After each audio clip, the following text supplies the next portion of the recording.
Hi everyone, welcome back to Music Talk 101. So today's video I want to get right into, and it's going to be titled, Is It Worth It to Be an Independent Artist? So let's get right in it. So as an independent artist, I want to define that. What does that mean? So being an independent artist means that you have control over your own music business. And that is you being an entrepreneur. You are able to do whatever you want to do. It gives you freedom. It gives you opportunities that, you can take, whatever opportunity or road or path you want to take as you go. You're not tied down to anything.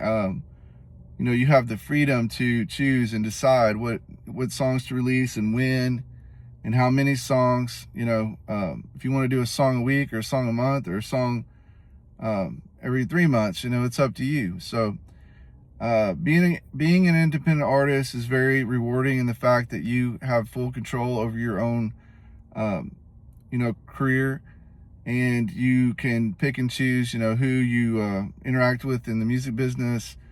If you want to do collaborations, or if you want to, have someone on your one of your songs, or you want to be on someone else's song, you have that liberty to do that.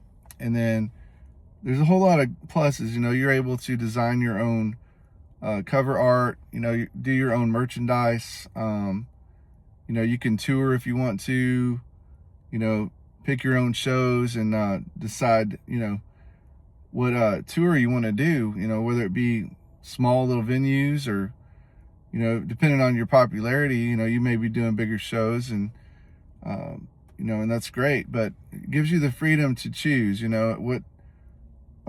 what route to go, and even some independent artists don't tour at all, like myself. I choose not to. Nick D is a really well-known independent artist, and he does not tour.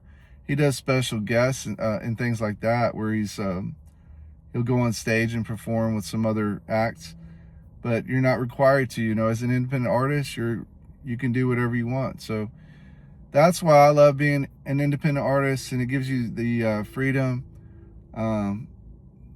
It's something that not everyone can do, because you do have to be your own boss, and you have to stay on top of things.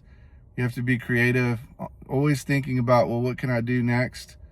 And also you have to have the inspiration to be an independent artist. And, not everyone is gifted with writing and with everything else. So being an independent artist, I would say you have to be like a jack of all trades, and because you're going to be writing the music, recording it, having it published, doing all of your own cover art, merchandise, and social media. That's another part. You're going to be the person that advertises. So you're going to be advertising your own music.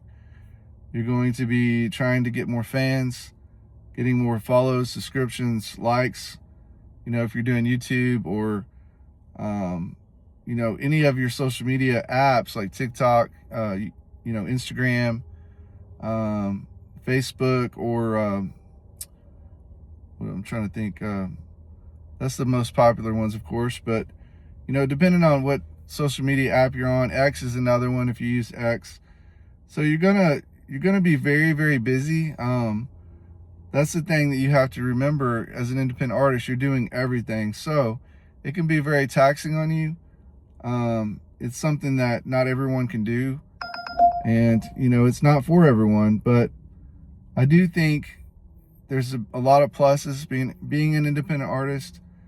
But versus being a signed artist, that's where we'll go into next.